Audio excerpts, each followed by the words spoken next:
Hey, welcome to the Two-Player Co-op Podcast, Episode 6, I believe we're at right now. We just talk about recent video game releases, news, and games to look out for over the course of the next hour, sharing our passionate games. With you guys, I'm Trent, also known as Player 1 on the cast. I'm Craig, known as player number 2 for the cast. Two-player, that's you. Yeah, 2 players. Like I said, we're going to go over new releases, things to look out for on the horizon, video game news that came up over the course of the week, stuff like that. Craig, how you doing, man? I'm good. I am, like I say every week, hella busy.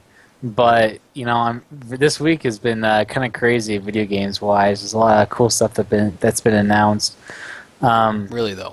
Yeah, seriously. There's just so much good stuff that's been announced this week that I like, and I know that you like, according to our conversations with one another, just always talking about, like, oh man, did you hear about this? Did you hear about that? But, I know. Yeah.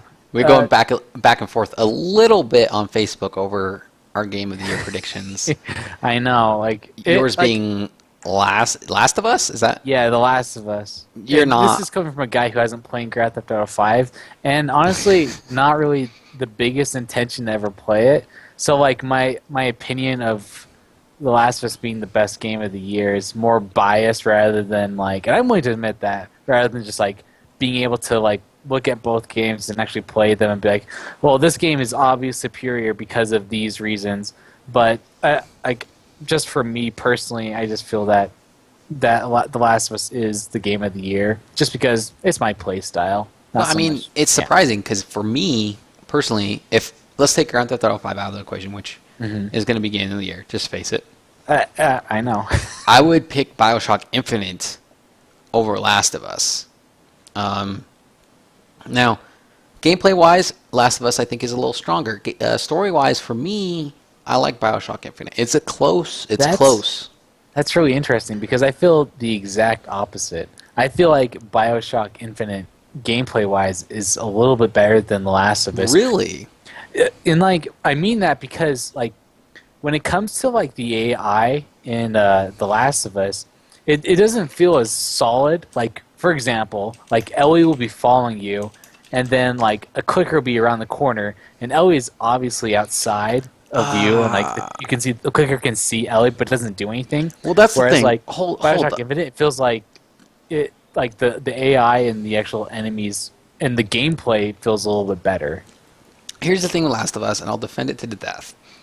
There's only so much you could do with the AI. I mean, I really feel they made a sacrifice for practicality gameplay-wise than trying to go for that realism. Because if it was real and those clickers could see Ellie and Ellie's dead, game over for you, you had no control over it. Whereas they're like, don't worry about Ellie. Just like BioShock Infinite, they're like, don't worry about Elizabeth. Yeah. This is your game. And they made that the same with all your comrades. And it's not just Ellie. You have other people following you as well in Last of Us. Right. And you never have to worry about them. It's great. Yeah. I totally understand that. Yeah, and so, right, it does take you out of it a little bit, which is why I feel like the story in BioShock Infinite was a little bit better as far as the immersiveness. I don't know. Those two are so close for me. I think if we talked about it, I would go back and forth on which one I'd want to win Game of the Year between the two. But really, though, Grand Theft Auto 5, it's just a masterpiece of technology, man. It's absolutely ridiculous. I mean, the depth in that game. It's not linear whatsoever, obviously. It's the exact opposite. That's the thing that BioShock Infinite and Last of Us suffer from. Very, very linear games. You go from point A to B, and that's the game. There's not much room. I mean, there are customization in both games a little bit, but not much room for it. Grand Theft Auto, the exact opposite, and way more hours of gameplay.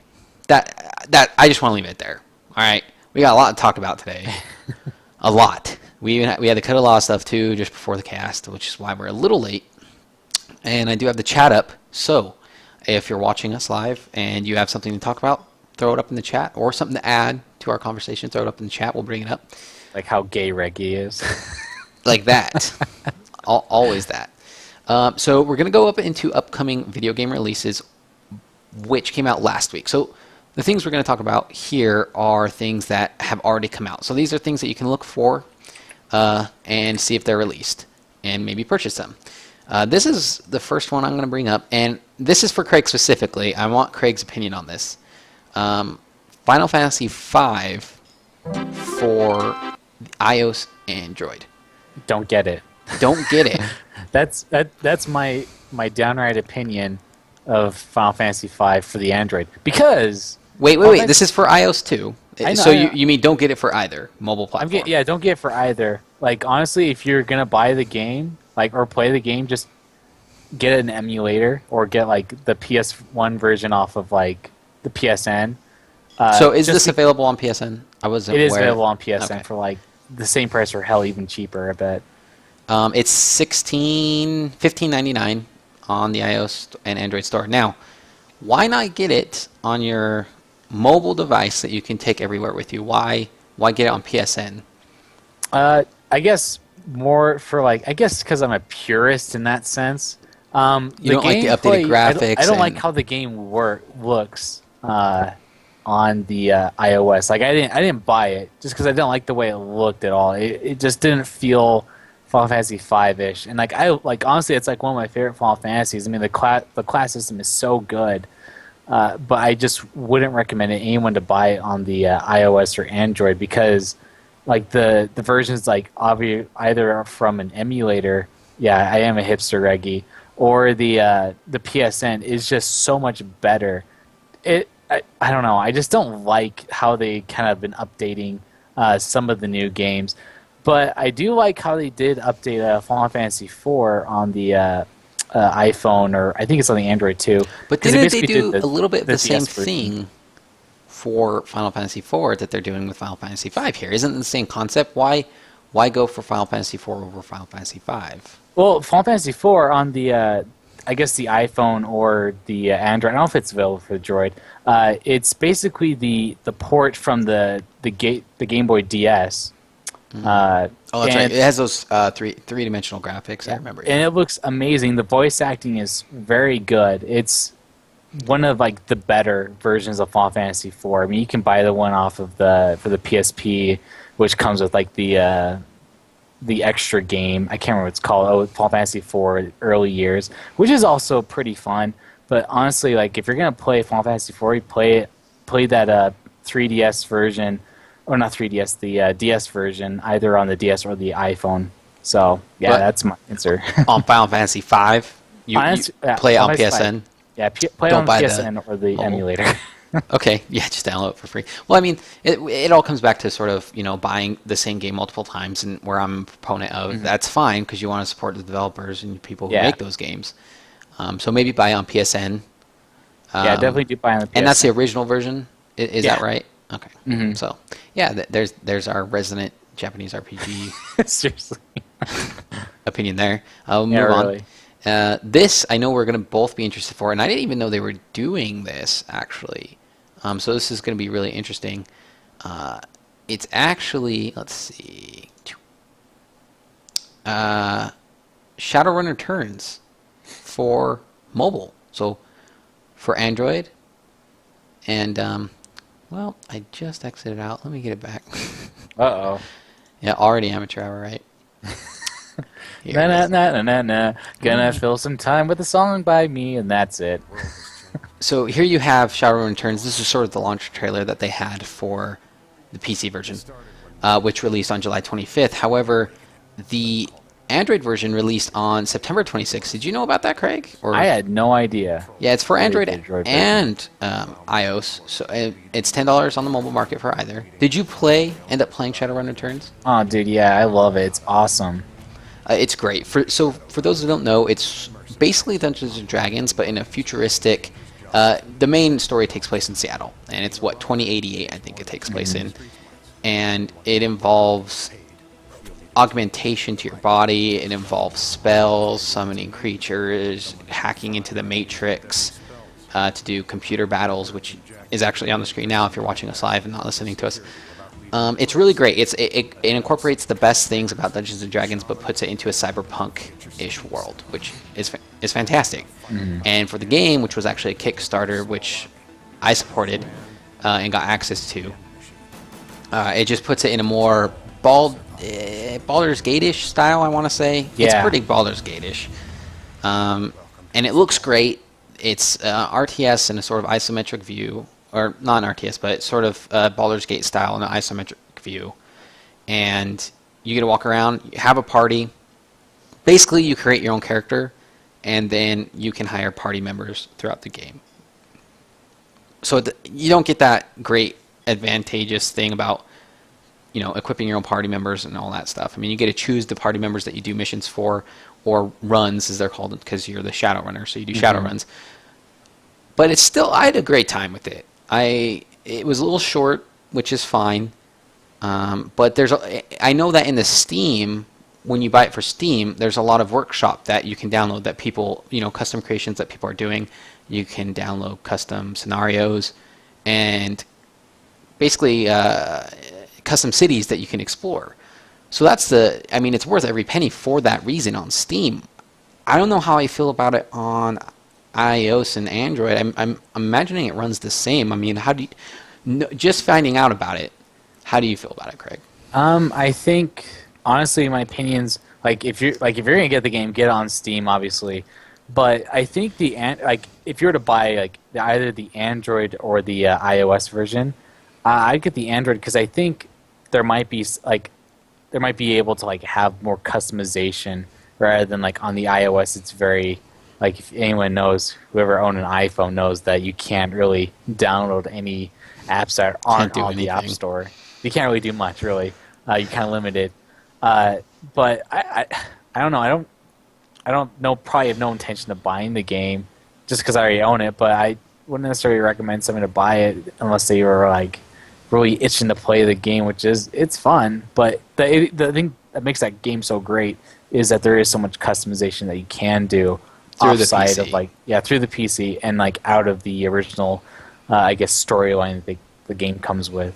I mean, they basically built the roots and bones for this, really the foundation engine that you can play the game in, and they said, hey, here, everybody, create all these different scenarios and campaigns so this game can grow really big, and there's a lot of replay value there. I don't know how much replay value there's going to be on the mobile device, but if you haven't played it, I suggest buying it. It's only $10, and if you have Steam, might as well just pick it up. I think it's $15 on Steam. Yeah. So there was that. This next one is actually for you, Craig. I don't think we've talked about this game at all. I'm not sure.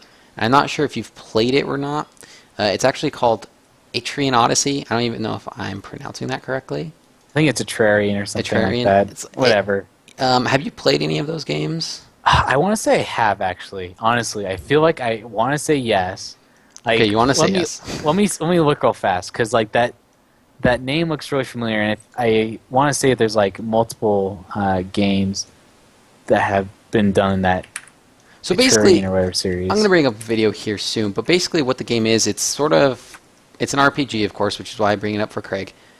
But it's there's portraits of characters, you go around, you walk around, and then there's dungeons in the vein of sort of walking around. You create your own map and you walk around, and then you fill in the map, especially on the DS games where you're able to do it with your stylus, which is really nice. And here we go. I'll just pull it up here. Play that video really quick.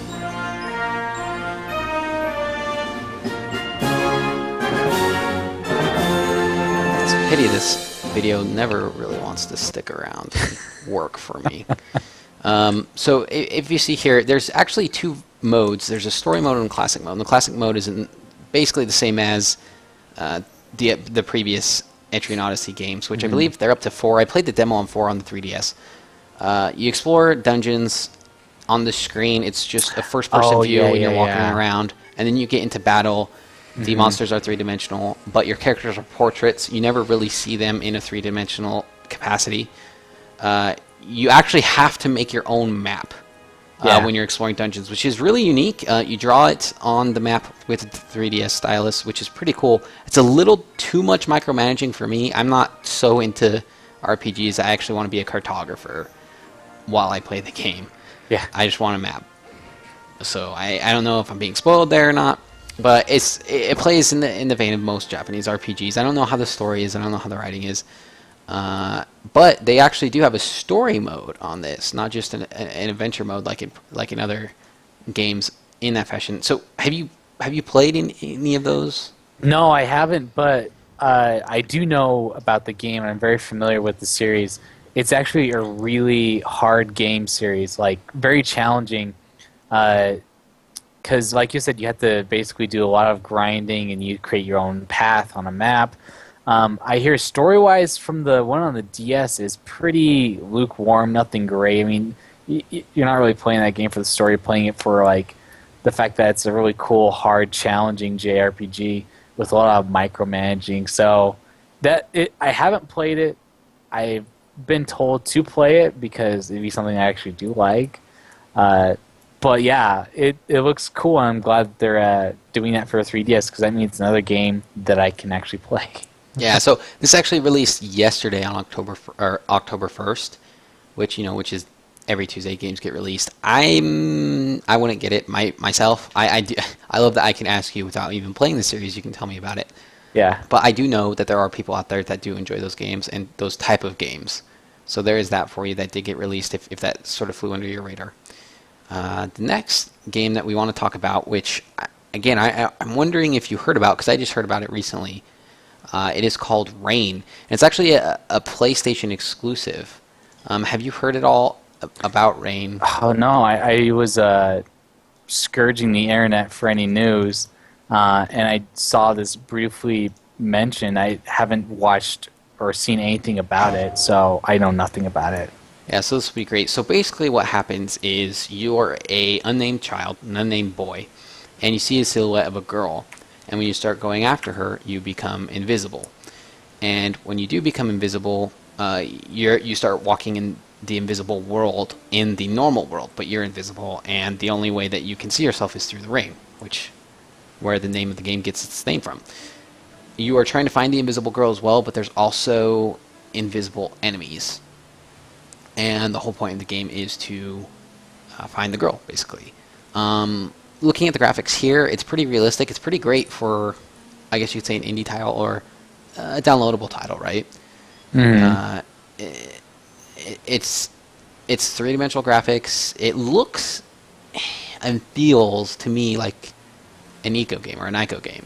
Oh yeah, for sure. Right? It's got that little interesting feel. There's monsters chasing the boy. You're going up ladders and solving puzzles as you're trying to find the girl. It's not focusing a lot on combat, which is what the Team Ico games are really known for. Mm-hmm. I know Shadow of the Colossus, you're trying to take down the Colossus, right? Yeah. And there's the shadows in Ico, but that's not the drive of the game itself. It's about the journey and the exploration and to find that person, just like in those two other games. So if you're waiting for Legend of the Guardian, if that game will ever come out, I know, which it probably won't. Probably come out finally for the PS4 in like 3 years. I know, right? You may want to pick this up. It seems and feels like that may be what they're going for, is those old Team Ico games. And it looks great. What are your impressions? I think it looks awesome. Like you said, like when watching the trailer, it definitely brought the Team Ico games to my mind. But yeah, this game looks really good. Honestly, it looks very challenging, very fun, and it kind of reminds me of Limbo a little bit. No, I could see that. Maybe a three-dimensional Limbo, because I mean that is the story of Limbo, where you're trying to find your sister, I believe, and they have that whole thing where maybe it's the afterlife or whatever. And who knows, Rain might have a similar theme to it, right? Mm-hmm. But it is in that three-dimensional, so you have those three-dimensional puzzles and running from monsters. So there's something there. It came out today, or actually it came out yesterday on October 1st. And it's Sony exclusive. So all you Sony fans rejoice, because there's another cool exclusive for y'all. I know you're one of those. Xbox. So yeah, there's that. Now, that's going to finish the portion with what came out. We were sort of behind there. We didn't discuss about any of those games last week, so that's great. We got caught up on that. There's a game coming out next week on October 8th that I want to talk about, and I'm wondering, Craig, if you're familiar with at all. It's called Beyond Two Souls. Are you familiar at all with Beyond Two Souls, Craig? Just knowing that Ellen Page and William Dafoe is in it. Know very little. Like, I've seen the trailers. It looks awesome. It looks very cool, story-driven game, and I purposely haven't looked at a lot of stuff because I want to play it with just like a blank slate and just get my own impression of it without looking at people's impressions of the game or like early reviews or anything like that. Right, yeah, I'm not a fan of, you know me, I'm not a fan of reading or being a part of any reviews beforehand or before the fact. I like to get my first-hand impression. But basically, what the game is about one girl where you explore her ages from 8 to 23, I think. Mm-hmm. And what's really unique, and I'll get it pulled up here, is that the girl that is actually in the game is Ellen Page. Do you remember reading anything about that? Yeah. So it's Ellen Page, and actually Willem Dafoe's in it, which I had no idea. And when I can actually bring this up, and for whatever reason, always having difficulties with the video, but when I bring this up, you'll be able to see that. And what's really interesting when I was watching the trailer, and this was for E3, so this was a little while ago, what was really interesting for me when I watched the trailer is how different it felt than the actual game, what the actual game's about. So Beyond Two Souls is actually sort of about the afterlife. And even the game's creator said it's you might even find answers onto what may lie afterwards in the afterlife. So it's all about that and finding out what's on the other side. But in this trailer, which we'll see soon, it doesn't feel like that at all. They made it feel like an action game. Mm-hmm. And I don't know how I feel about that. Military school program at Camp Perry. There's Willem Dafoe. I mean, you can see his likeness if you go see the video. It's him, and it's definitely Ellen Page. Come on, Holmes, keep up.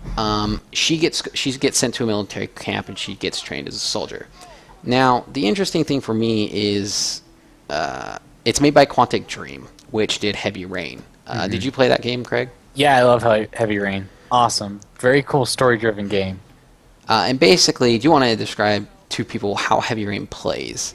Yeah, Heavy Rain is basically you're basically trying to solve a mystery, and you play as different characters, and what basically you do throughout the whole entire game plays out for the whole entire game. Like you can decide whether to basically try to find your son or just like leave it, or like decide whether to fight someone, and all your actions either have a consequence or not a consequence. But it feels like when I played that game, I feel like everything I did was playing against me, regardless of whether it was a good choice or not a good choice.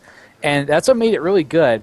The thing I didn't like too much about Heavy Rain compared to its predecessor, I can't think of it right now, on the PS2. Yeah, I can't remember the game. I only played Heavy Rain. Yeah, but like the ending, regardless of what you do, is the same. Whereas, what is it called? That's I'm true. gonna look it up. I remember in Heavy Rain. I mean, it's only one person that did the killings, and that person's always going to be there at the end of the game, even though other people can die, and other people can die in the ending too, which is great. Mm-hmm. Now, Reggie's asking a question whether it's gameplay or not here. It is gameplay that you're watching right now. And that's the thing. And Reggie's in chat right now asking, did I miss the Afterlife part? Yes, because it's not in the trailer at all. And that's what I'm sort of like, what's going on with this trailer? Mm-hmm. Whereas that's not at all what they're trying to portray in the game itself. And actually, if you watch the different trailers, it has different portrayals, which I don't know if the game has an identity crisis or not. I do know, you can see in that trailer, it's a lot more action-based, right? Right. So going away from Heavy Rain, which was not action-based at all, completely story-driven. Oh, yeah. If you like games with a lot of gameplay and the story's not important to you, don't pick up Heavy Rain ever, and you may want to pass on this too, because it's going to be inspired by that, right? Mm-hmm. That sort of philosophy of story drives the game and story drives the gameplay. Having said that, I think they did this trailer with a lot of heavy action to showcase maybe they have some new mechanics. Maybe there's actual gameplay, because if you think about it, Heavy Rain literally had no gameplay. It was pressing buttons to make decisions. I mean, that's not much gameplay. I mean, that's less than a point-and-click adventure, man. Mm-hmm. So there's that to watch out for. I don't know. How are you feeling about Beyond Two Souls? You know, when I watch the trailers with like more action, I think either it's smart marketing on their part, or they're trying to bridge, like make the game very similar to like all the Naughty Dog games were like Uncharted and The Last of Us, where it's story driven, but it has a lot of action at the same time, and it feels like you're watching a movie. So I think it's going to be a good game, and if it does have action, that's awesome, because like when I played Heavy Rain, and the other game was called Indigo Prophecy. That's what it was, yeah. Which was a great game. You never you can find it off of Steam, I believe. It's awesome because every thing you do has a consequence, and the ending changes no matter what you do. It's it changes all the time. It's awesome, but I think it's going to be a cool game that if they're able to get the elements that Heavy Rain, Indigo Prophecy were able to introduce with it being a story-driven game, and you make decisions that either can play out to the end of the game and have a repercussion, and as well as they have some sort of action system just to keep the player more interested, because Ellen Page is obviously in the military in this game. It'll make it really cool, and I think if they do it well, it might be Game of the Year potential, honestly. I have to disagree with you, man. I think this... Here, so it's funny that you brought up Last of Us, because there was actual comparison to Ellen Page and the girl in Last of Us. I mean, how she sounds and how she looks. In fact, they actually had to change the way Ellie looked in Last of Us because of the feedback of how much she looked like Ellen Page. And it's not Ellen Page. In fact, so much so does it resemble her that Ellen Page actually got upset about it, because she got mad at Naughty Dog because she thought it would take away from her own game that she's starring in. Yeah, which is really interesting there.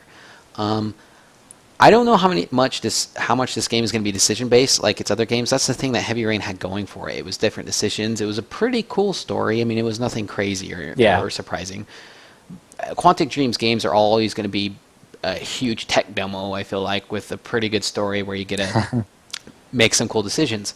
My reticence about this is that it looks like a really great tech demo, gorgeous graphics, but I don't know if they're going to sacrifice some of the decision-based actions that you could do as a player for more subpar action. Do you know what I'm saying? No, I totally understand what you're saying. So it looked great, and I don't want to judge it too much because I may look into it, but there's that in the radar, and it actually comes out on October 8th, if you're wondering about that. And I agree with what's going on in the comments right now. It looked like it was quick action scenes, sort of like in quick time events, which is exactly what Heavy Rain was. Exactly what it was. So that's probably going to be the case too, and if it is, and they sacrifice more actions, because there was a bunch of different characters in Heavy Rain that you switched from, but it doesn't look like you're going to do it in this, it may suffer too much from being linear. And Heavy Rain had no replayability. Once you were done, you were just done. And I'm worrying about this game too. Last of Us has plenty of replayability, and so does BioShock Infinite. So if you're going to be Game of the Year, you got to be with that replayability, and I just don't think they have what it takes. Quantic Dream, you can tell a great story, and you have great engines and great graphics, but it takes more than that, man. Graphics don't make a game. We're going to move on to some video game updates now. And you actually brought this to my attention, Craig, and I'm so glad you did, because I am a huge fan of this universe. And I'm using the word universe purposefully because they are using the word universe. What I'm talking about right now is Deus Ex Universe. Deus Ex Human Revolution, huge fan of. I love that game. I got so into it, I beat it 3 times. I mean, that's crazy, right? And now they're talking about Deus Ex Universe. You're the one who gave me the story. Do you want to talk about it a little bit? Yeah, so Eidos Montreal, is that how you say their name? Yes. Yeah, they're basically wanting to go into the Deus Ex universe in the sense of the whole entire world, which is basically very similar to the Shadowrun cyberpunk universe where people have augmentations. Augmentations. As far as augmentations go, you can get augmentations in Deus Ex. And what they're trying to do is not just make a PC console game, but also do a portable game, graphic novels, basically just books, and just make this huge universe. It's more of a project than the game being actually called Deus Ex Universe. It's a project where they're trying to get this world more, I guess, grounded, to make it seem even cooler. So when people actually pick up these games, they can actually read stories and get more story behind why this thing is happening in this new game, like understanding the story. It's very cool because I'm a huge fan of the first game on the PC. Yeah, the Deus Ex games are great. Yeah, like they're all great. Human Revolution was okay, I hate in my you, dude. opinion. No, dude, that game is fantastic. But it's still a great game. But I love this idea. I absolutely love it. I think if you are gonna make a franchise and make it popular, this is the way that you should do it. And I think honestly, like I look at this like Deus Ex universe project, and I think if the Assassin's Creed project did something like this, they'd benefit hugely on this. And they've already been doing that by doing like PSP games and like different smaller platformer games on the iOS. But if they were to actually do more stories and to get people to understand like the world of the Assassins, that would be so cool. That'd probably make me more into the Assassin's Creed game than I already am, which is like not really into it all. Just because like I think the story is awesome, but the gameplay is like all this is basically the same in each game, so I have no desire to play it. Well, it's like with Assassin's Creed, I mean, there's the Templars and the Assassins, they only affect a few people, right? Only a few people know about Assassin's Creed, whereas a universe based off Deus Ex in the future, with this new revolutionary technology of being able to augment human beings and basing that in a universe with all the different countries and cities, because if you play Deus Ex Human Revolution, you know you go to China, and it's just this superstructure. I would love to see more of that. I'm super excited for this, and again, I'm a little bit biased maybe towards Human Revolution. I only played it one way. I played it stealth, and I think if you play that game stealth, it's close to a perfect game for me. I didn't get much into the gunplay of the game, and I do know that the boss fights suffered really badly. Yeah, I just had rockets for every boss fight, so I didn't really have to fight the bosses that much because I just saved my ammo for the boss fights. So it was definitely skewed as far as how I played the game, but how I played it, I would give it a high score. So yeah. I'm very excited for the Deus Ex universe. It's a fantastic universe. The moral quandaries they bring up of augmenting the human body, how far you can go before you're not human anymore, sort of that little battle there between the purists who don't think we should augment our bodies and the people who think that is the future and we need to go forward with that. It's great. It's a great dynamic. I'm really excited to see what they do in the future, and I'm definitely looking forward to the next mainstream game that they make on PlayStation 4 and Xbox One. So. It'll just be cool just to like see what the next game, to see if they're going to base it off of the story after Human Revolution, which would be very cool, or if they're going to do like a different like a different sub story that either takes place different before, people. Yeah, different people. Like I think it'd be just so cool to know what happens. No, after. I agree. I really am excited for where they go with that. So moving on, we do have some Zelda news. I know Craig, a huge fan of Zelda. I'm a huge fan of Zelda. I know several people in the cast are a huge fan of Zelda. I don't know if you saw the news. I think it went today, but they released how the new Zelda game is going to play. And Craig, for the viewers and the listeners, explain how a Zelda game plays out. Like, what happens in a Zelda game typically, and how do you get from A to B to beat the game? Well, it's like classic Zelda game. Here it is.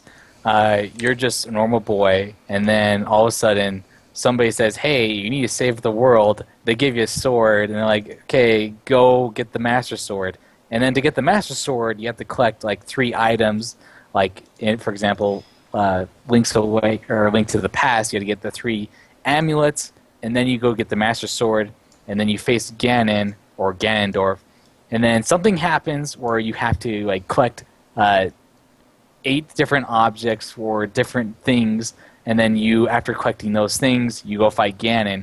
And the gameplay itself is basically like either top view, which in this case will be top view, and then other games like on the Wii or Wii U, not the Wii U, Wind Waker, Twilight Princess, it's very like any other 3D game where you're behind them, third-person view.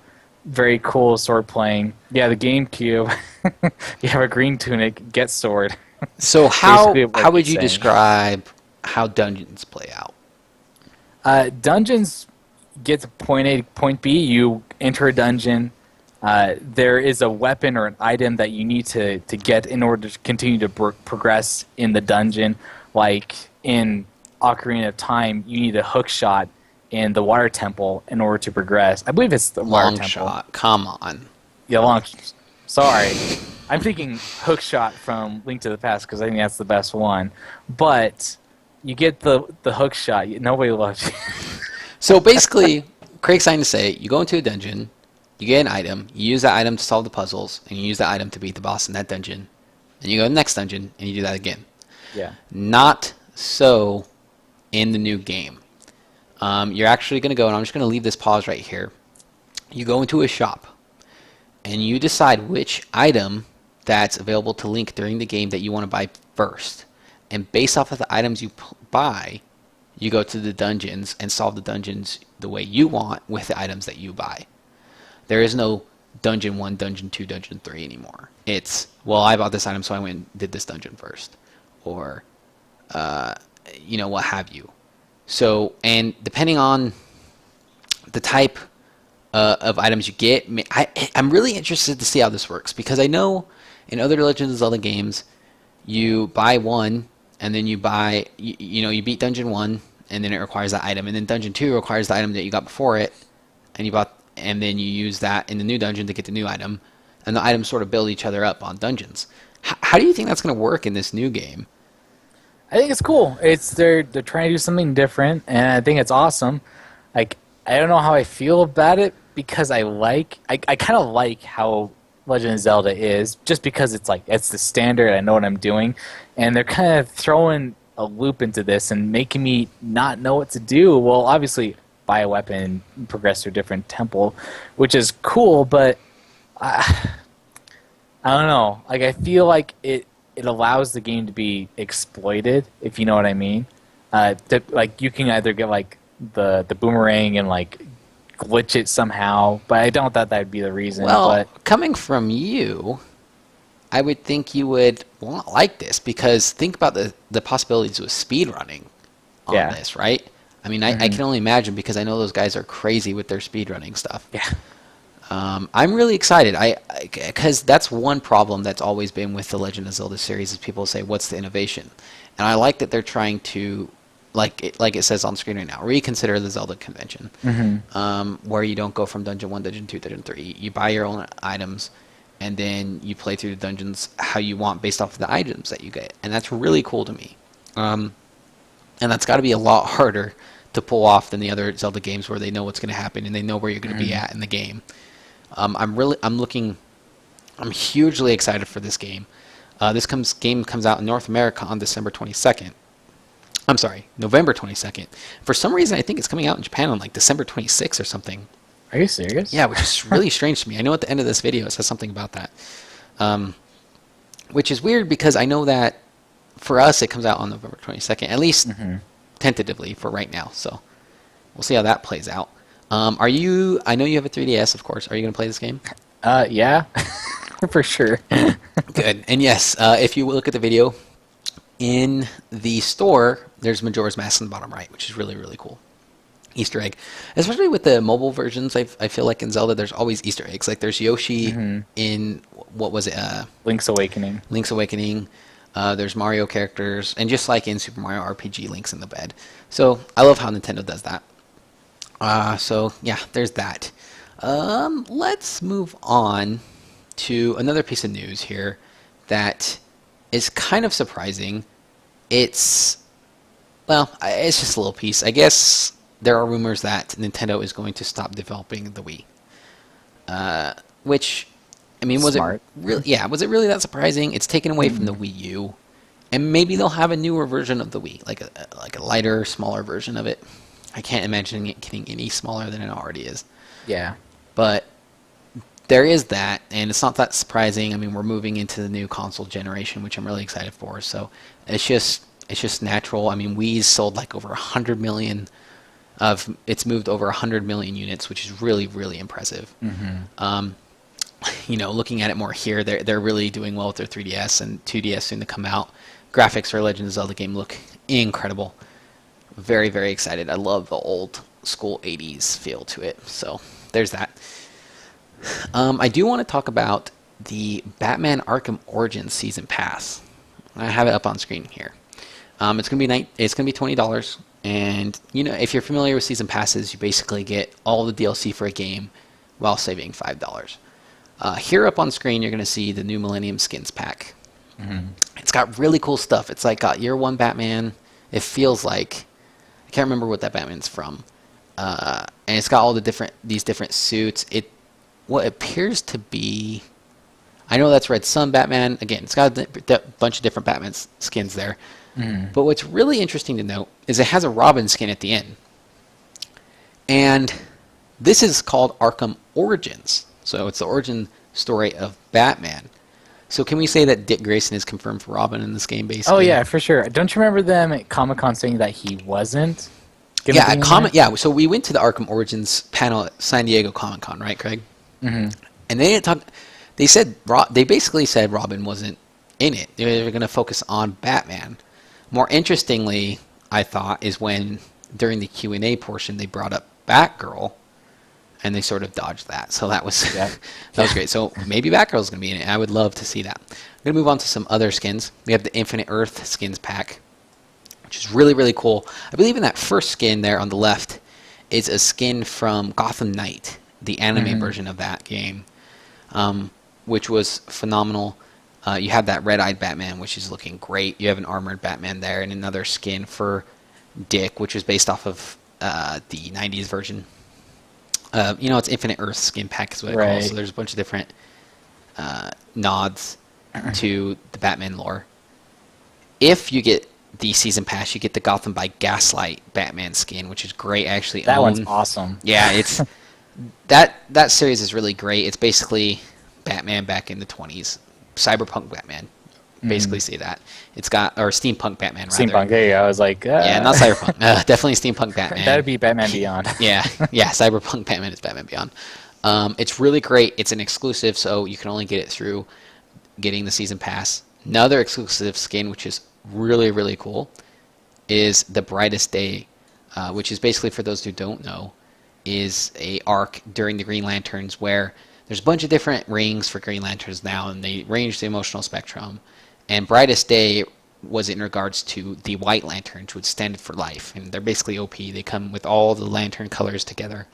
And Batman was actually one of the origins of the Black Lanterns, which was the Lanterns of Death. And he created those rings. And then he became a White Lantern, and that's the skin. Just a little comic book knowledge right there. I don't know. Such a nerd. I am. Huge nerd. You also get the Initiation challenge, which is train as Bruce Wayne in new challenge maps, which is sweet. Which means to me, maybe we'll get to actually play as Bruce in this game. I mean, it says it right there, train as Bruce Wayne. But I'm thinking story-wise, will we get to go and train and see Bruce become Batman in Arkham Origins? That'd be really cool. It'd be awesome. I would love to see that. And then an all-new story, which, big question mark there. Who knows? I gotta say, I wasn't very sold on this game at all, basically. I'm pretty hyped for it now. Yeah. I didn't like the idea of... Because of the season pass? That's what you're hyped about? No, I didn't like the idea of the game-changing studios. I was really bummed about that. But after seeing this, and after seeing, what might be in the game, really, really, really excited. Yeah, it is really close to next gen. End of October, we're getting there. It's just going to be a month from next gen, so we'll see what happens there. All right, got some Pokemon news here, and I can't get through a cast without Pokemon news. I swear, can't have man. one cast without Pokemon We news. can't do it. And they release new news every day until the release, which is in a week and a half, and I don't blame them, but they're getting us too hype. Let's go first with this. It is called the Pokemon Origins trailer. So basically what it is Pokemon Red and Blue in an anime. Who doesn't want that? Yeah. And there's the classic music, of course. It's really, really cool. I like it because it's really smart of them, I feel, because you can just jump into it. It's just going to be 4 episodes long, and it's going to be based off of the video games. It's not Ash. It's Red versus Blue. It's not Ash and Gary. And which is great. It's got that feel and style of the games and actually of the instruction manuals and of the manga. If you ever read the manga of Pokemon Red and Blue, and Brock, I mean, the new relationships just going back to those roots. It just makes me feel so good. It's so nostalgic. There was Lance, putting his hand on Red at the Pokemon Championship. It's just 4 episodes. I don't know how they're going to get from getting Charmander. There's Blue's Blastoise, which is so sweet. And then Red's Charizard right there. It looks awesome. And it's so smart of them because you're going to be able to just jump into it, which is really smart, instead of, having to watch the anime and whatever. I mean, there's no story to their anime yet, really, besides like certain episodes. Oh, we got to a gym, now I got a badge. Yeah. All the other episodes are just filler, I feel like, anyways. Classic anime. Yeah. Well, classic bad anime syndrome. Yeah, no joke. What do you think of the Origins trailer? I love the animation style. That's the biggest thing that really pops into my mind. That's it huge for looks you. like the older, Pokemon animations. If you, like you said, if you looked at, the older, strategy book. I had a Pokemon strategy book for, Red and Blue, and I just love the pictures of all the Pokemon. They looked really cool. And I love how it has kind of, the animation has, kind of a dirty feel, very similar to the original animations for Pokemon, which I enjoy a lot. So I'm excited for it. I mean, it's 4 episodes. That's awesome. Wonder how long each episode is, if it's just, 30. I hope it's an hour. That would be really, really cool. Hour-long episodes, 4 hours, mini-series. I would be so on that. I would buy the Blu-ray of that. Yeah. Own it with no problem. One more piece of Pokemon news, of course. In the chat, right, he's saying it's Sugimori style. It's exactly what it is. It's that you had the Pokemon strategy guides, right, in the Pokemon instruction books, and even the cover of Blue and Red on the old Game Boy games. That's the style of it. And I love it. It's so nostalgic. It's really high detailed, and it looked like they took a lot of care of it. I'm really excited for it. The other piece of Pokemon news today. Did you see this, Craig? Oh, did I? Oh, did you? So if you're living under a rock, I guess. They announced the new evolution of Charizard, which is on screen right now. It's Mega Charizard X. He is black and blue. His skin's black, his wings are blue, he's got blue flames coming out of his mouth constantly, and he's now Fire Dragon instead of Firefly. He's finally an official dragon type instead of an implied dragon type. Finally. And then they're showing off Mega Charizard Y, which is still really cool looking. He's still fire flying. He's got a move called Drought, which makes fire moves stronger, and he has actually got a fire move that becomes more stronger with Drought, so it's like a double strength right there. What do you think between the 2 versions? Which would you prefer? This is what makes it really cool, because it's not just I'm buying Pokemon X or Pokemon Y because of the what's the legendary Pokemon. It's more or less I'm buying this version because I prefer the Mega Evolutions over the other version. I prefer X evolutions over the Y evolutions. That one, it's just so freaking smart. Game Freaks, just have my money. It's a whole new level. So cool. Because before they said, hey, we have Pokemon exclusive, or exclusive Pokemon for each version of the game, right? If you buy Ruby, these are the Pokemon. This is the Pokemon you get, and then in Sapphire, this is the Pokemon you get. But nobody really cared. I mean, it's if I had to complete my Pokedex, but all the real important Pokemon were still there. Not so in X and Y. If you get Y, you get Mega Charizard Y. If you get X, you get Mega Charizard X. That's how it's going to work. And they've already showed both evolutions for Mewtwo. And I'm like, it's a week and a half. You need to tell us, you need to show us which evolutions are which before I buy one of your damn games. Because I was going to buy Y, and now I saw Mega Charizard X, and I'm like, shit, I need to buy X now. Even though I don't even want Charizard, the possibilities is there. I want Mega Blastoise, but I don't know if I want Mega Blastoise X or Mega Blastoise Y now. Can you please show me what he's going to look like so I can make an informed decision? My God. And Reggie brings up a good point. He says, I wonder if you can trade a Charmander with Charizard Y So- to X version. Yeah, so basically how Pokemon evolve is you give them an item in battle, and they'll evolve in the battle for that one battle based off of the item they're holding. So if you're holding Charizard Y, Charizard will evolve into Mega Charizard Y. If you're holding Charizard X, he'll evolve into Mega Charizard X. I don't know if you'll be able to trade the items across X and Y. I do know that there are restrictions when you're doing that with trading Pokemon in previous versions. But with the Pokemon box online, I think it's possible. You just put them up in the, hey, that Charmander's got Charizard X. Charizard X, just so you know. Okay, I'll take it and trade. I think it'll be possible. I think you'll be able to. And I think, this is my prediction, it's going to be a huge currency thing for the new generation. It's like, sure. oh, I already have a Charmander, but do you have Charmander with Charizard X? Oh, no, I don't. Please, I want it. Okay, there you go. You know, opening up huge new pathways. It's going to be fantastic. I'm really excited for it. I'm going to move on a little bit because, man, we have so much to talk about. So much to talk about. I'm just going to touch on this briefly. This is the new South Park episode, which is going to be tonight. It's actually at 8 p.m., so it's over. It's over a half an hour ago. But so you may be able to watch it and go on the web and watch it. But I'm going to show this, and I do want to just have people listen to this. Wednesday at 10. Hello? Hi, Corey Lanskin. Yes? We heard that you're willing to teach Minecraft to adults.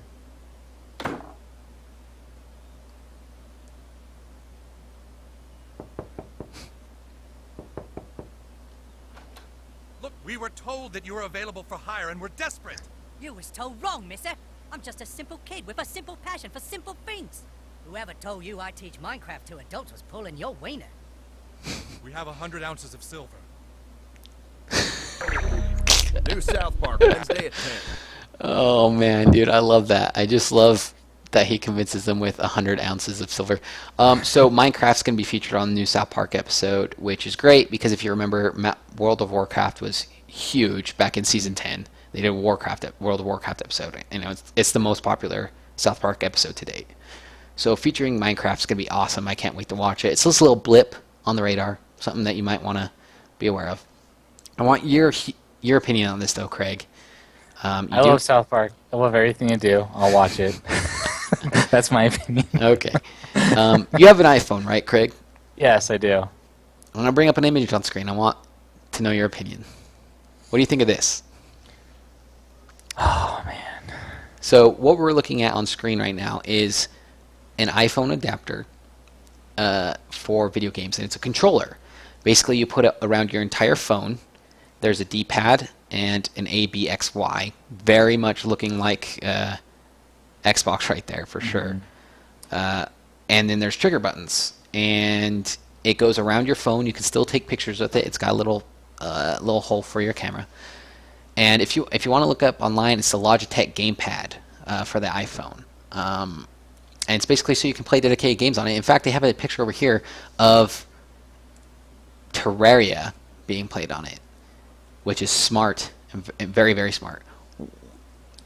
I don't have an iPhone, so this news isn't huge to me. But Craig, you're a gamer, huge gamer. You love iPhone. You love Apple products. Is this something that you'd be interested in? It depends on how it works. So basically how it works is Apple is developing a new software that will work with games in conjunction with gamepads like this. So it's not something that you have to jailbreak. It's something that Apple is working on themselves, and they're trying to have it be compatible with a bunch of different gamepads. This is being one of the examples. Logitech jumped in on there. Obviously, Logitech is very famous for doing things like this, and they're very good with their hardware.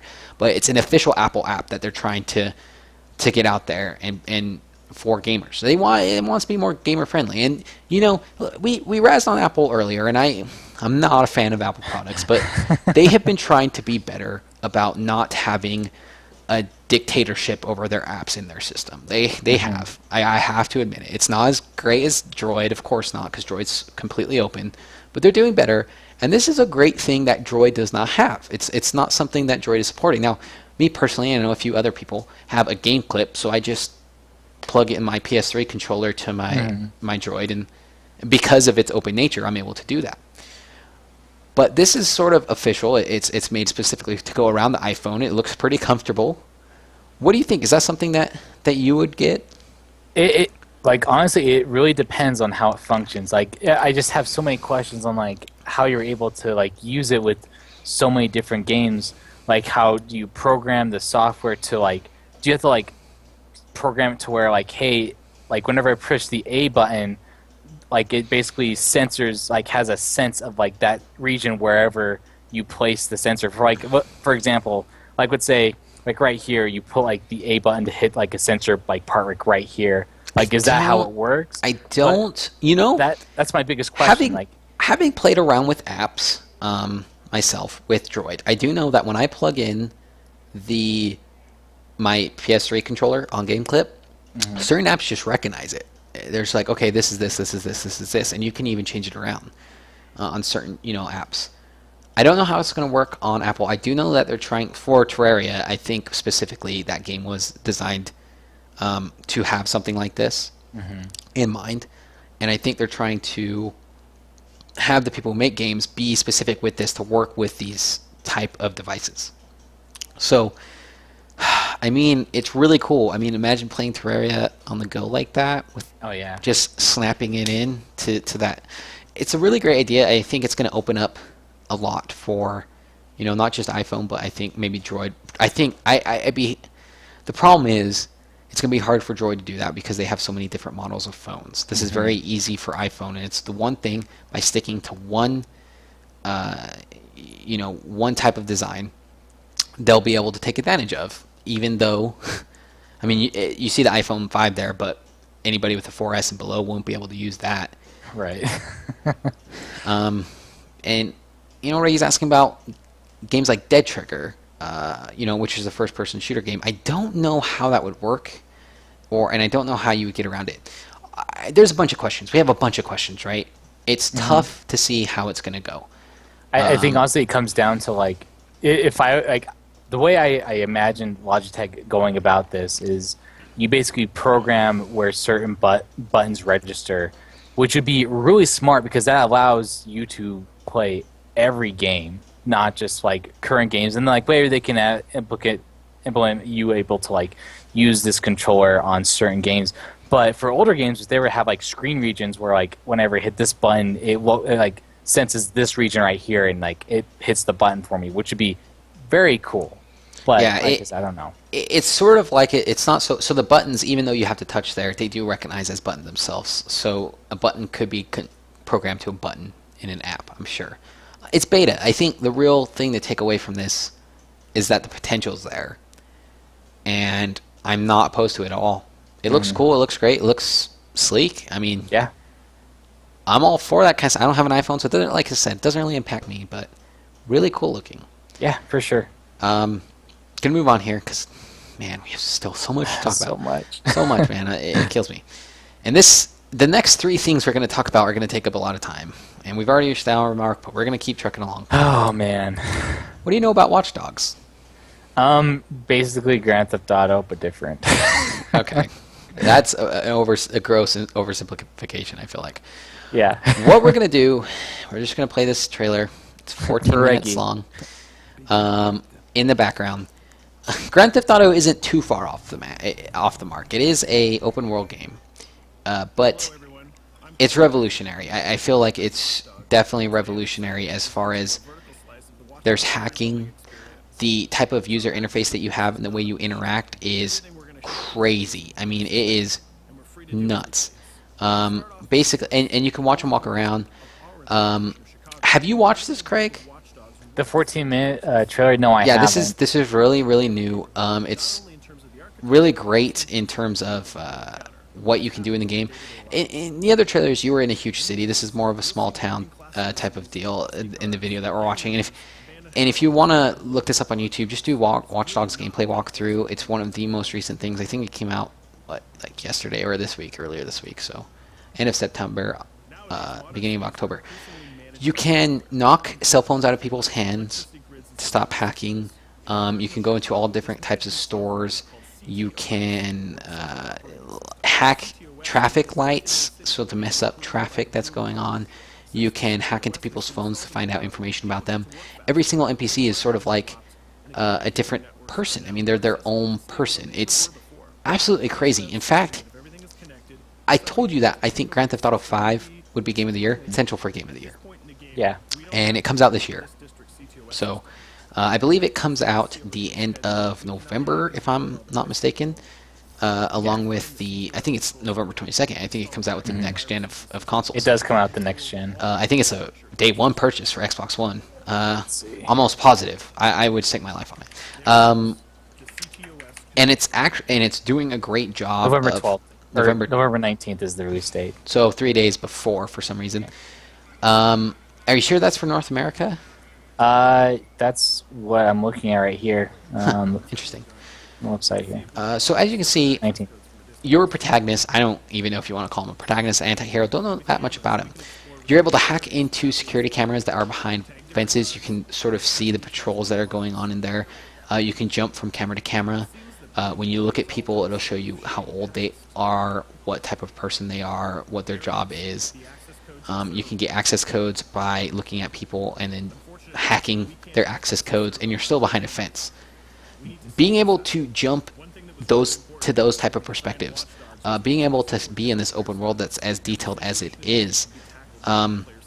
I mean, we might be jumping the gun on Game of the Year here, Craig. I feel like this looks incredible. And though Grand Theft Auto has its humor and it has its great writing and its great story working for it, the reason I love that game so much is because of the masterpiece of technology that it is. This game looks to outweigh that. And we have a request. We're going to go to 10 minutes and 50 seconds. And I can do that. Let me ask you a question, Trent. Why does this game look far more interesting than Grand Theft Auto 5 for me? Like, because I can tell you. I can tell you why. Because of the type of gameplay that it is. I mean, hacking. You didn't do that in Grand Theft Auto. Grand Theft Auto 5 is pretty realistic when you think about it. And of course, it's a video game. There's only so much that you could do to be realistic in a video game. Watch Dogs is futuristic, so it's not current age. It's not something that you're used to. And being able to be a person that can hack all kinds of crazy stuff, and watch what he does here. Running around, he's running around in the city, a bunch of cars, a bunch of people walking around, which, if you'll notice,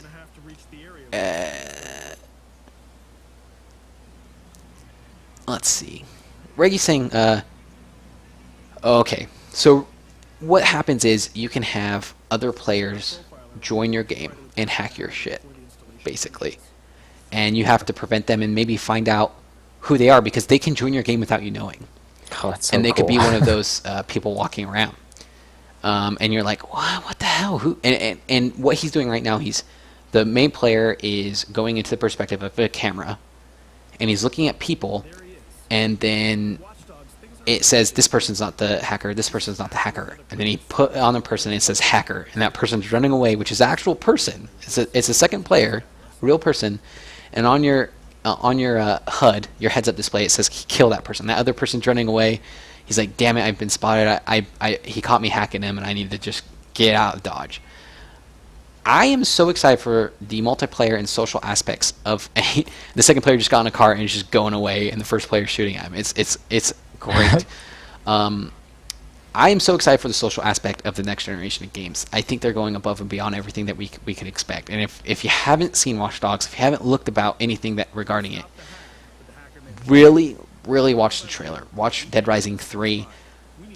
What they're doing with the new technology on the new consoles is incredible. And as far as man, what's that other game? Dystopian New York. Oh geez, what is that game called? That's not Brotherhood. It's Basically, though, you want to check out. I mean, well, I don't want to spoil it because there are some that we're going to talk about later. This isn't one of the only ones that we're going to talk about.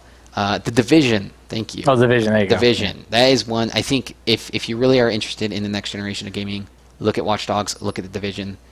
Kill that hacker, man. You got to kill that. You hack the target. This is 15 minutes, but it's worth every minute just to see what it's able to do. It's got more detail than Grand Theft Auto. It's not as realistic as Grand Theft Auto, which I think you're all for, because I think one of the biggest complaints of Grand Theft Auto is that it's too realistic, and I can understand that, but this is not like Grand Theft Auto in that way. And it's great. Yeah, I agree. You join somebody else's game, you have to act like an NPC or a non-playable character to hack the main player. It's so cool. I cannot wait to play that game. Day one purchase for me. All right.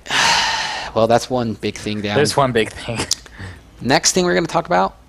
But before we move on, like, are you able to? Sorry, I just like thought about this. Like, go ahead. Are you able to like customize how your character looks? I doubt guess it. in the game. I doubt it, but it's not out yet. But I think you're going to look like that throughout. Let's the whole move time. on.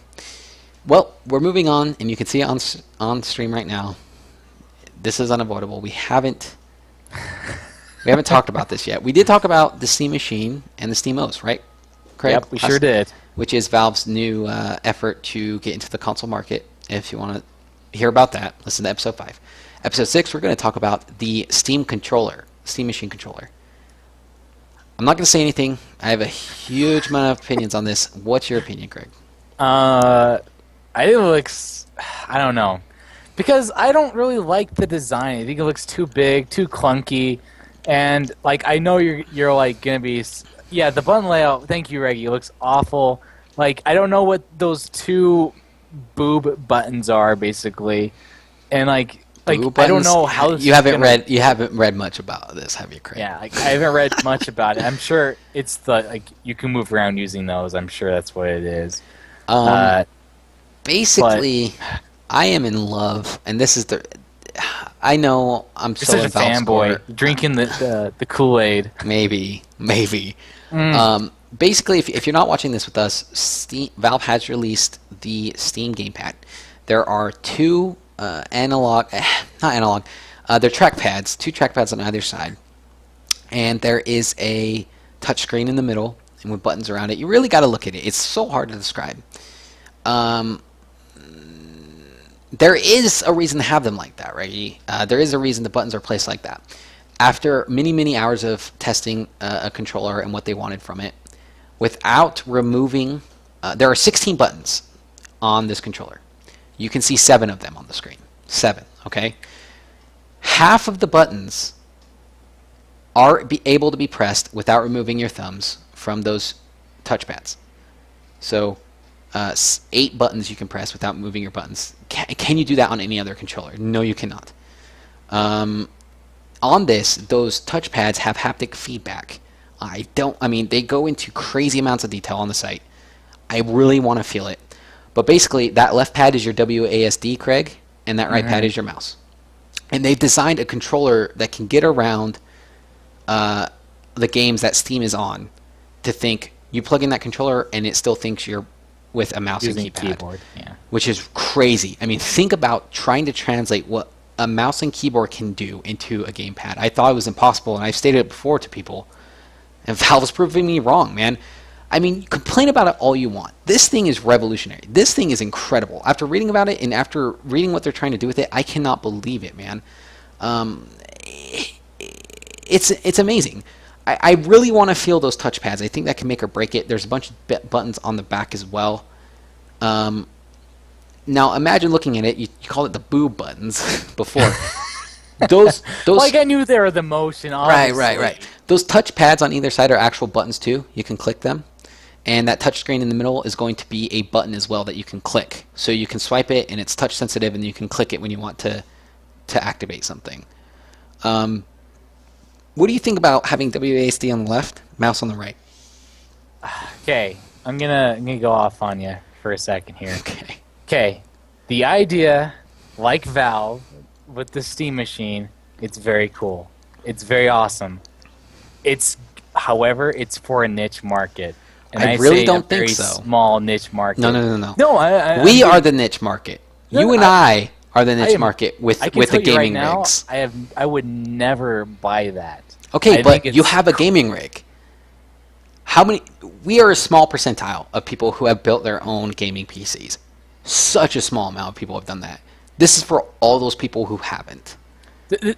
No, but the thing for this thing, because I love my keyboard and mouse. I love the keyboard and mouse. I think that's the best thing ever.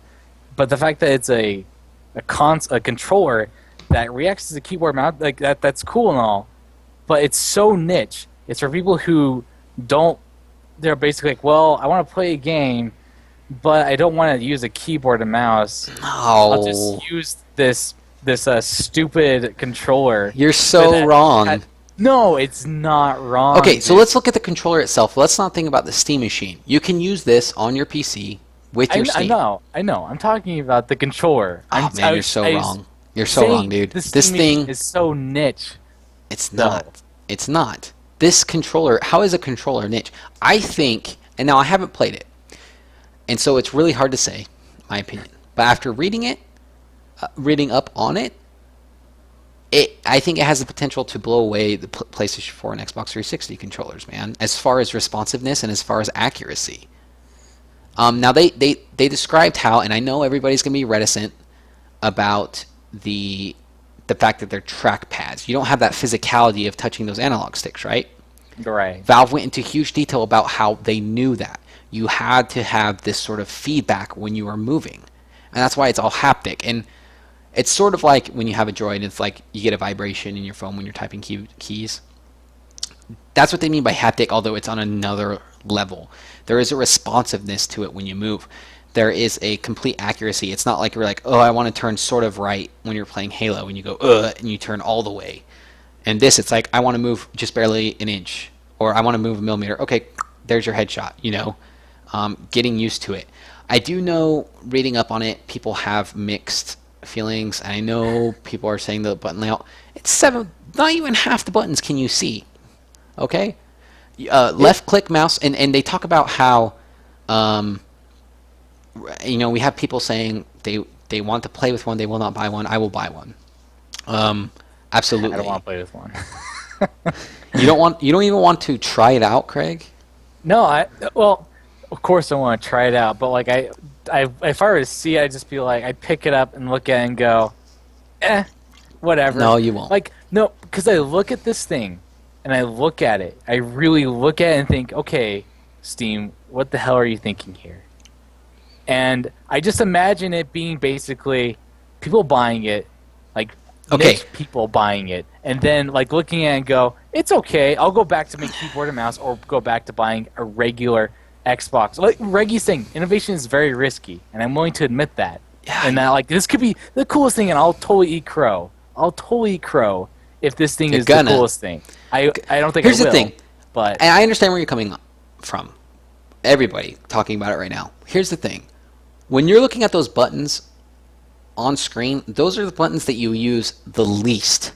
They said they designed the controller in mind with where your fingers go the most and what buttons you're going to be using the most. The right trigger, since people use that the most in you know, shooting games, that's actually going to be left click, and then because that's an action on a PC, right? You left click to do something, so you're going to have the right trigger, and left trigger is going to be right click. And then you have zoom on the top, and then a bunch of buttons on the back. You can push all those buttons without moving your thumbs, man. Yes, I did try to play with an FPS controller, for those asking, Reggie. And it was terrible. That's what this controller is, though. Difficult, yes, I would say difficult. One of our friends actually really got used to the FPS controller, and for those who don't know, it was a type of controller for the Xbox, the original Xbox, where the buttons to like jump A, X, Y, B was actually your ring finger and pinky finger when you're holding the Xbox controller that you would push it with, so that you would never have to leave the thumbs. Alex got really good with it. I think it's different. I can see him doing that. I think it's different, and like you said, innovation is risky, and I think they hit it on the ball here. I think people are going to get used to those trackpads, and I think it's going to kill. It's going to kill. And then you're going to go back to your Xbox controller and your PlayStation 4 controller, and you're going to go, these analog sticks suck. Watch it, dude, man. Okay, we'll find out. They're trying too hard. Way too hard on this thing. They're Really? trying to be so innovative that... No, they're being scientific with it. They're going outside of like where Apple is incredibly innovative for when they release the iPhone, Okay, I'm gonna kill the you. iPad. This thing is like another different realm of innovation. No, you can't call it a different realm of innovation and then say they're trying too hard. They are trying too hard. How is this trying too hard? Please tell me. Okay. So first off, like, good on them for trying to fix like the trackpad and make it so where you can use a keyboard and mouse on a controller. But the fact that like there's so many different buttons on the back, that you have a trackpad that is so weird, and all like the freaking, it's just a weird looking controller, and they're just trying to be cool by making something different. No, they're not, Craig. They're not trying to be cool by making something different. They spent a year working on this nonstop. Steam knows what they're doing. They made something that's so unusual that people are going to be talking. That's why we're talking about it. Yeah. They're smart in that way. Well, what did you think of the Wii Mote and Nunchuck when it first came out? I don't know, because it was just it was the first like time motion controllers has ever been put out. So like I had no idea. This is a controller. This isn't a different type of controller. Oh, it's different. There's no analog sticks. It's a controller in all like schemes of reality. Obviously, so is the Wiimote. That's a controller. But this looks exactly like a controller. Okay, so you're being hung up on aesthetics. That's all I'm hearing. We're not talking about how useful the buttons on the back are going to be, and the clicking and what you're going to do. I know I'm on that end of the spectrum where I'm totally sold. I read up on it. I wasn't sold when I looked at it. I was like, that seems weird. That doesn't feel comfortable. And then I read what they were trying to do, and I'm like, okay, that's fine. I'll definitely at least buy one. I don't know if I'm going to buy a Steam machine. I don't know much about them yet. But I am going to buy one of these controllers. No, I don't think there has been an MSRP announced yet. No, it's really new. It's too early. Yeah, it's too early. And here's the thing. Like I said, I'm willing to eat crow and see if it's really cool. They could change the design to be even cooler than this. My worry is coming back to the first-person shooter controller.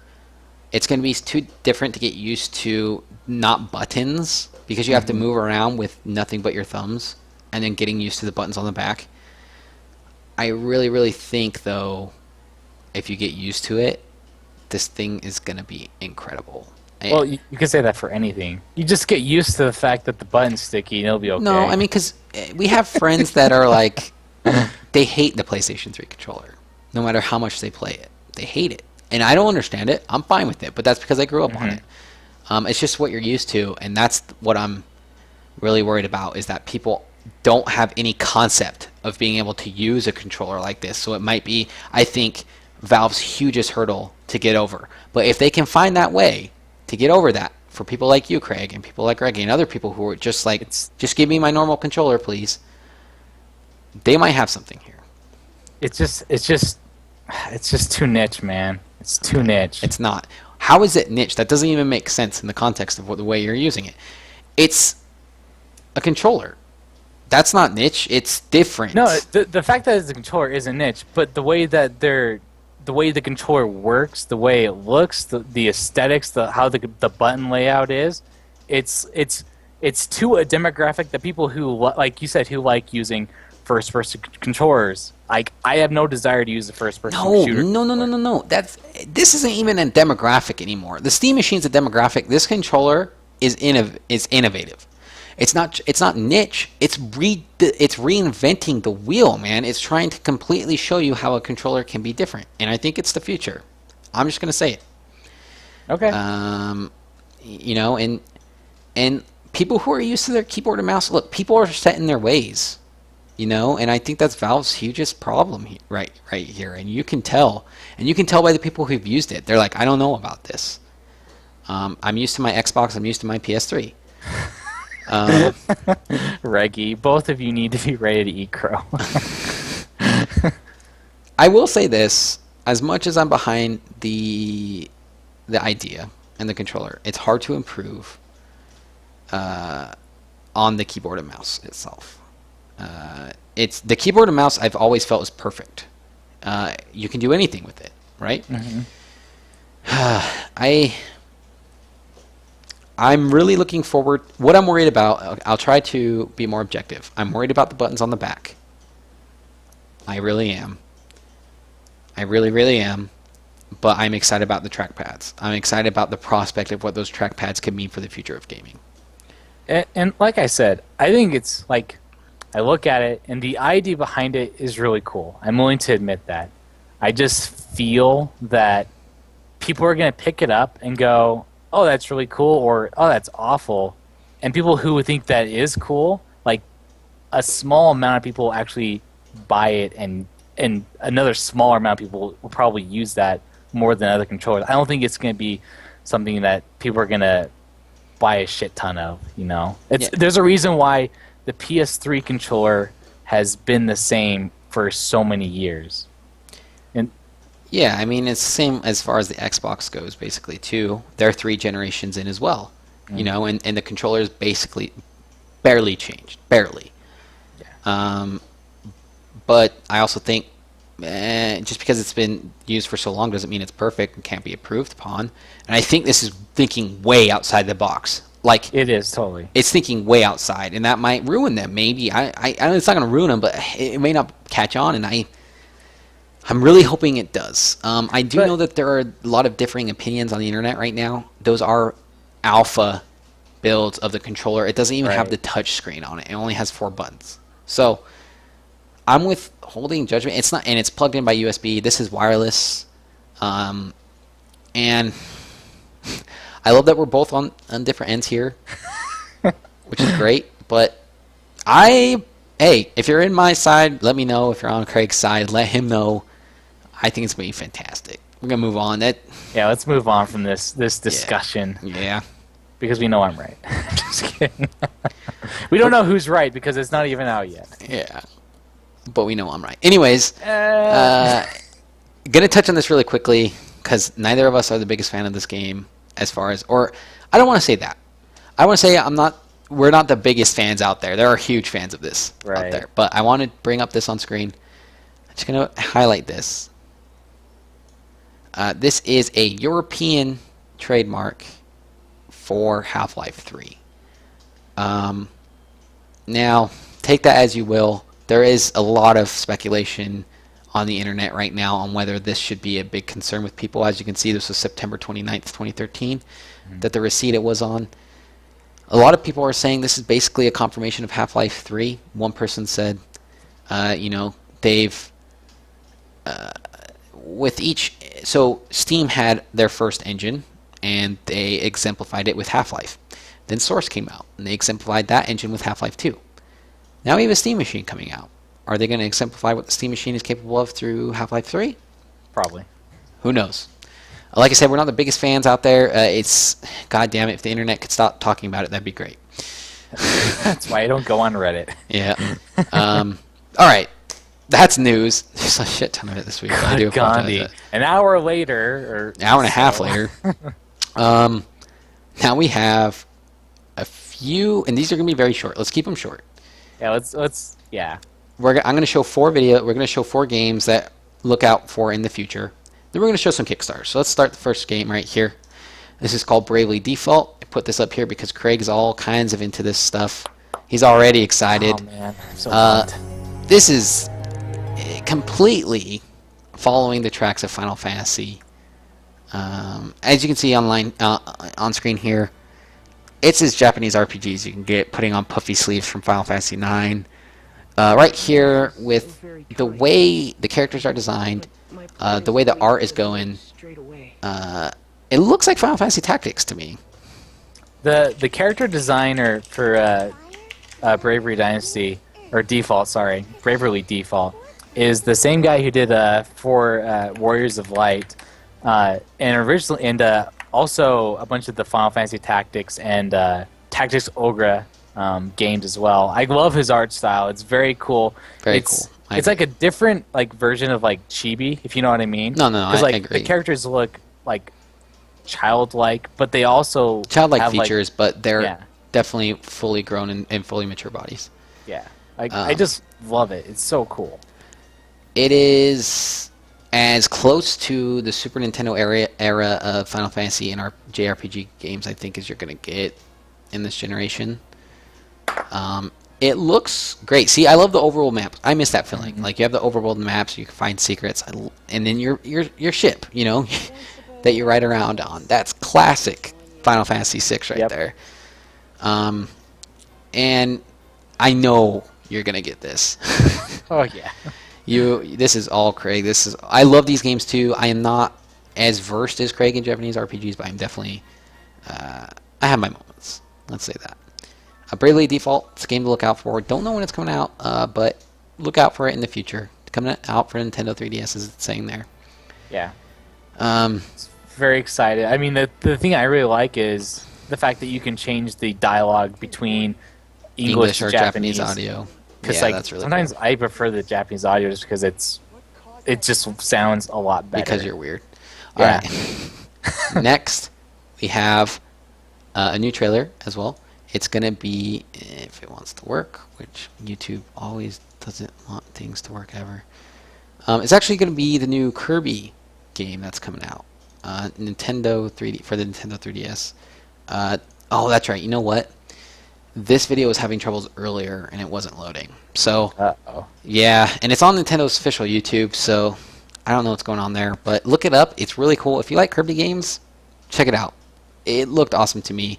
They always find those little things with every new Kirby game to make it fun. We're going to move on. Peggy 16.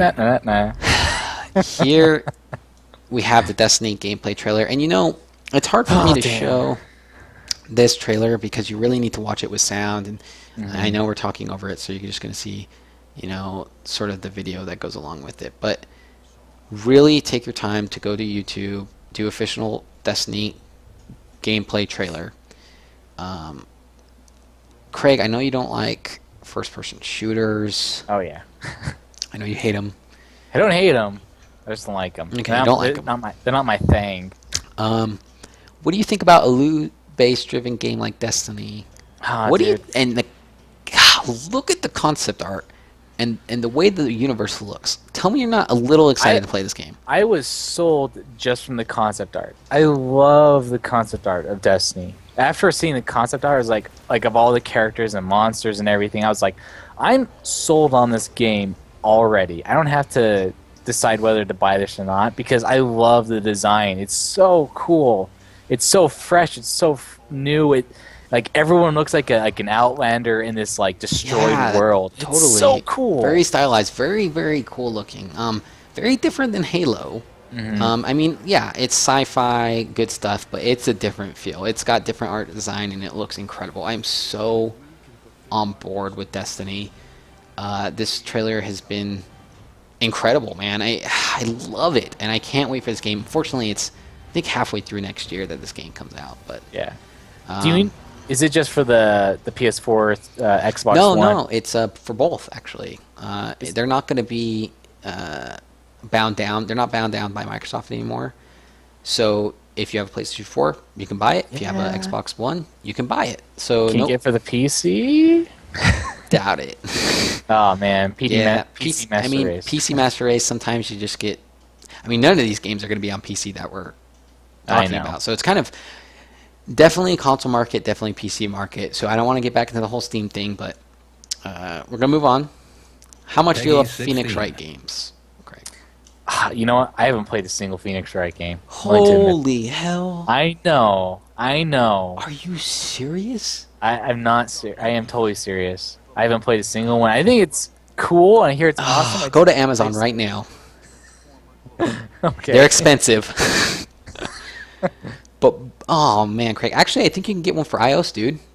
Yeah. Try to pull it up on your phone right now. I think they have the first 2 games available as an app, man. You should get on that. They are coming out with a new one for the Nintendo 3DS, which is awesome because I love these games. I love them. It's called Phoenix Wright Ace Attorney. So it's not one of those offshoots like, with the other Ace Attorney games. It is Phoenix Wright. And it's called you can buy the first and second one on the iPhone. Yeah, you can buy the first and second one on the iPhone. Totally worth it. This one's called Dual Destinies. And it's got the humor there. It's got the art style. It's got the characters. Complete Phoenix Wright game from head to toe. I'm so on board with it. Phoenix Wright is my man. I it's just you feel so cool trying to figure out who done it. Putting the evidence together, and you feel so good when you do a flawless case. Like you never get called out. It's like, oh yeah, that makes sense. And then putting the defense on their heels. It's a really unique feel that you won't find in any other type of video game. I'm wondering if they're gonna have these anime cutscenes. They didn't have that in the DS games. So They probably will. that would be really cool if they had these anime cutscenes in the new 3DS game. What a man, that Phoenix Wright with that crazy hairdo. So that's another something to look out for. Is that game? And Craig, please buy it on iOS. Let me know what you think, dude. Okay. Please. It's not like I don't think it's a bad game. No, it's no, just of like course. every other good game that I just haven't played. It's just I just haven't played it. So it says right there, October 24th, Nintendo 3DS and Nintendo eShop. Capcom can do something right now and then. All right. So we're gonna wrap this up with a few Kickstarters. Not gonna take too much time. I'm gonna take like 18 minutes off of Cosmic Star Heroine. So I think we should announce we're not going to bring it up or anything. We've beat it to death. But Mighty Number 9 met their goal, and not only did they meet their goal, they got $4 million, which means they met every single stretch goal. Which most importantly for Craig and I, it means that 2 online modes, that online co-op mode with Call, which is going to be Beck's, Beck and Call, haha, is going to be Beck's partner, basically Roll's the role, Roll's role in Mega Man, I guess. Yep. And then there was an online race mode that they added at $4 million, which I am so excited for that. Did you end up backing it while it was? Oh yeah, I backed it like months, like when it first came out. What tier did I got you get? the $60 physical copy version. You got the physical copy as well? I did as well, even though it didn't come with the limited transformation or the exclusive transformation, I guess you could say. I still want that style box. Only 4,000, like 5,000, 6,000, I think it was, people in the world are going to have that. So, it's awesome. Another cool thing they did is they did a USB, like, Nintendo cartridge or Famicom cartridge that you could buy to, like, plug into your computer, and it just, like, boot the game up. I think that's really cool that they did that. That is really cool, and it's actually going to come in a nice DVD box too. Yeah. It's going to be on Xbox One, PlayStation 4, PS Vita, and Nintendo 3DS. So once it comes to me, I'm also going to buy it on the Nintendo 3DS again. So I'm going to have 2 different copies of that game.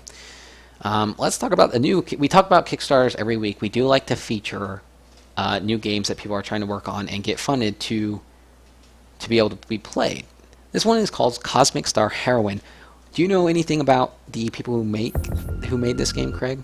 They made Cthulhu Saves the World. I haven't played it, but the game looks awesome. It's the retro graphics and everything. Yeah, it's got the 8-bit style, and then they do have they also made Penny Arcade on the Rain-Slit Precipice of Darkness 3 and 4, which were really fun games. The problem I had with Cthulhu Saves the World and their other iteration of an RPG, it's like Breath of Death 7, I think. Yeah. I never really liked 8-bit RPG games. I never really got into them. That includes the Final Fantasies. I really liked the 16-bit area of RPG games. Final Fantasy VI, Earthbound, Chrono Trigger. Those were my jams. And this is why I'm excited for this, because it is 16-bit. It looks almost exactly like Secret of Mana and Chrono Trigger. In fact, so much so that when you're walking around the maps, they're going to have battles like Chrono Trigger. They're actually going to be on the backgrounds. Let me try to find somewhere where they have an example of those people walking around in the background. It's under, like, if you keep scrolling down. Well, they actually have it towards the end of the video here. If I can pull it up. When I watched the intro, it looks like if any of you guys have ever watched the Sega CD intro before for a game, that's what it looks like. I think that's so cool. Yeah, it's really cool. They're doing great sprite animation. As you can see here, walking around with the sprites. There's beta versions of the game. It looks really, really great. It's got 2 days ago. It's made 60,000 of its 100,000. It's going to make the goal. I put this up a couple days ago thinking that, hey, we could help it out by spotlighting it. Nope, so much for that. It'll make its goal easily. But look at that image right there. It's so cool. It's actually in, which we didn't see a lot of in Super Nintendo. We saw a lot of fantasy RPGs. Never saw much of the futuristic RPGs besides Secret of Evermore, I think it was. And kind of like- Secret of Mana a little bit. Yeah, like Secret of Mana was fantasy-ish, and then Secret of It Evermore. started off fantasy and then kind of had some sci-fi elements later on in the game. But yeah, Secret of Evermore is So definitely same a with lot Chrono more- Trigger. I mean, Chrono Trigger, you went to Yeah. the future, right? So Yeah. yeah, that's cool. But this is going to be basically all in that type of era. Like I said, 2D visual style straight from the height of gaming's 16-bit era. So they're going from 18-bit to 16-bit. They're trying to really work on being better as far as the sprites and doing all of that. Multi-character combo techniques, just like Chrono Trigger. Like I said, yeah. Breath of Death 7 is right there. And that's just basically the other games on the Raid, Slick, Precipice, Darkness 3 and 4 for Penny Arcade. It's a 2-person project, which is really respectable. Programming and art right there. You can see the type of battle right here where she's going up on a rope when she has to battle a robot, which is sweet. There's all the characters in the game with their sprites. This is something I know you too, Craig. I know you're all like, I'm there. Yep. Sign me up. It's great. This is harking back to, like I said, Chrono Trigger days. Look at that. That looks like a sprite right out of Chrono Trigger right here. Oh yeah. Just the face. You look at it, it's just Chrono Trigger. Yeah, seriously. So I'm looking really forward to this. Hopefully it's gonna make a ton of money. Unfortunately, we have to move on, but Yep. check it out. It's called Cosmic Star Heroine on Kickstarter.com. There is another Kickstarter we want to talk about. It's called RimWorld. I don't know if you saw this. I sort of just picked it up right now. It started today, I thought, but it has 29 days to go. This is... It has a $20,000 goal. Made $5,000. What happens is 3 survivors crash land on a planet. And then they take the resources and they build a base. So it's a simulation game. And you know me, I'm sold. When you say it's a sim, I'm sold. As you can see on the video, if you're watching it with us, go to Kickstarter.com, search RimWorld. You can build a house. You build different types of buildings. And there's 3 survivors. And the survivors are good at different things. Like for one example is, one will be good at communicating or trading or bartering, but he won't want to do any physical work. And then you'll have like a farmer who will do all the physical work, but is bad at all other aspects. You have to control it. Really cool thing about this is that there are 3 different types of AI directors. One is going to be just normal pace, like you start the game and you'll be attacked by a squirrel, and then you get later to where people and ships are actually invading your colony. Then there's another one that's just peaceful mode. They'll throw a natural disaster at you every so often, but it won't risk the safety of the colony. It's just something to deal with every so often. And then there's a random AI. It's sort of like the director from Left 4 Dead. And then there's a random AI that just, you could get a stroke of luck in the best type of situation, or you could get an impossible raid that just destroys your entire colony. And they're trying to work on different AIs as well during this Kickstarter. Have you seen this before, Craig? And if not, what do you think? No, I haven't. I think it's awesome. It looks really cool, and like it's a classic simulator game with like interesting concepts where you can actually control different characters and they do different things depending on what they're good at. And I love that the fact that there's like natural disasters and like alien attacks. I think it's so cool. Yeah. Yeah. Would you buy this game? Would you back that? Oh man, I don't know if I would buy it just because there's so much other things to buy. But it and interests back. you, I'm sure. But it definitely does interest me, and for only like $20, you can get the game. Or let's see here, is it $20 where you get the pre-alpha? Yeah, so basically you get the game you for get the first $20, public which is alpha. nice. Yeah. And here's the thing I like. It's really cool.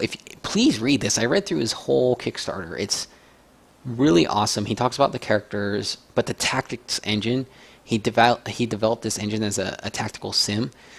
So there's like cover schematics and algorithms for hit chances based on distance and skill that you wouldn't really find in a simulation game, but because he took the engine from a game that was supposed to be different and plugged it into this, there is those type of gameplay mechanics that you wouldn't usually find in a game like this. He talks about how, the game, he says the kind of game can be really hard to learn. So they've created an adaptive teaching system.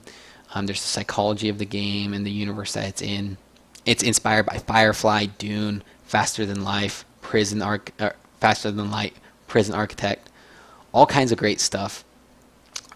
He has future plans here, in-game escape, build a ship to escape the planet, mods, biomes, health modeling, deep characterization, storytelling tools, beliefs in religions, relationships, faction relations, archaeology. I mean, how this I'm all about it. You know me and my sim game. I'm all for Just so this much, game. which makes it so cool. Yeah, it's really awesome. It's gonna get funded, so there's that, and I'm looking really forward to it. Here, though, it says we'll be releasing builds during the Kickstarter to select YouTubers. If you're a YouTuber who regularly makes videos, email me about getting access to the game now. I might look into that, Craig. I might look into seeing if we can get an alpha build of the game, see if we can make a few videos of it, or maybe stream on That'd Twitch. be cool. I'll ask him. So there's that. Really look into that. Really support it. It's probably going to make its goal. It's only been up for a day, and it's made a fourth of it already. So it'll be there. We already talked about how much a game has to make in a certain amount of time. I'm going to have one more Kickstarter for you. You actually linked this to me, Craig. Do you want to talk about it? The video game. Which one is it? The River City Ransom. Oh, River City Ransom. This game looks tits. So cool.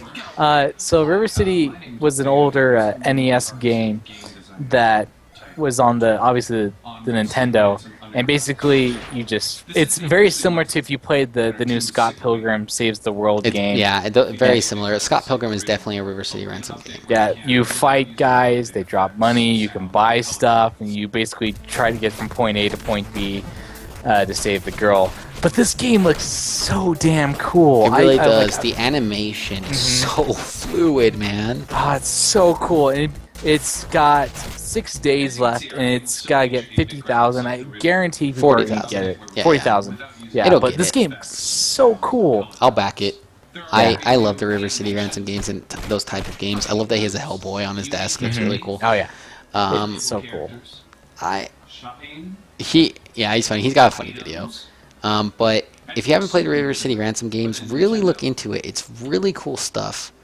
It's basically you walk around and you fight guys, and it's just like Final Fight, right? I mean, Final Fight's basically like River City, but for more modern terms, it's basically like Final Fight or any of those rolling beat 'em ups. Fighting game like Battletoads and Double Dragon basically took stuff from River City Ransom. Yeah, this game is like River City Ransom was like the innovator of fighting games. It's so good. Yeah. Of those beat 'em up games. Yeah, beat 'em up games. Yes.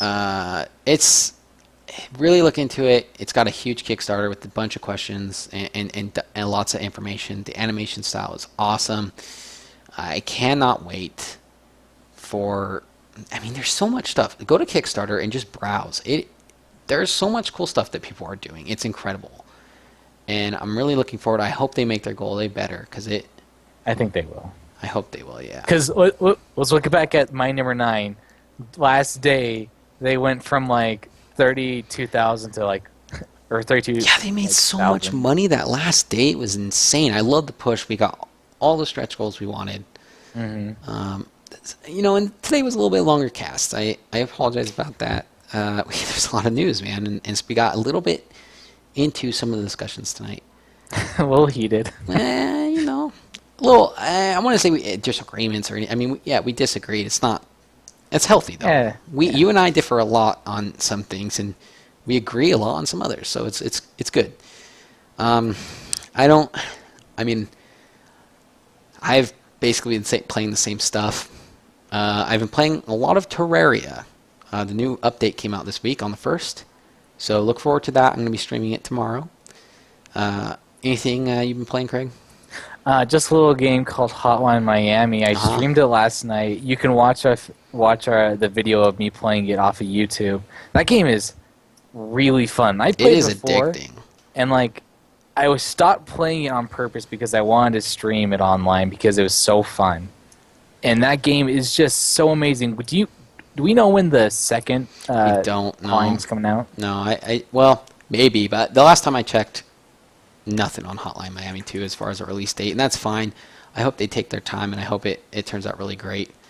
As far as everything else, look forward to Terraria. We stream at 8 p.m. every night, and we stream at 8 p.m., or I don't want to say every night, 8 p.m. every Tuesday and Thursday. Craig streams every Tuesday. I'll stream every Thursday.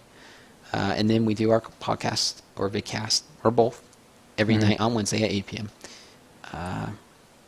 I'm Trent, one player here at Two Player Co-op. You can find me on Twitter at Player1Trent. Find us on saltpop.net, where a bunch of our videos and articles are hosted. This is where SaltPop hosts our vidcast here. You can also find us on YouTube, youtube.com/saltpopofficial. We have a playlist there. And find us here on Twitch at /2 player co-op.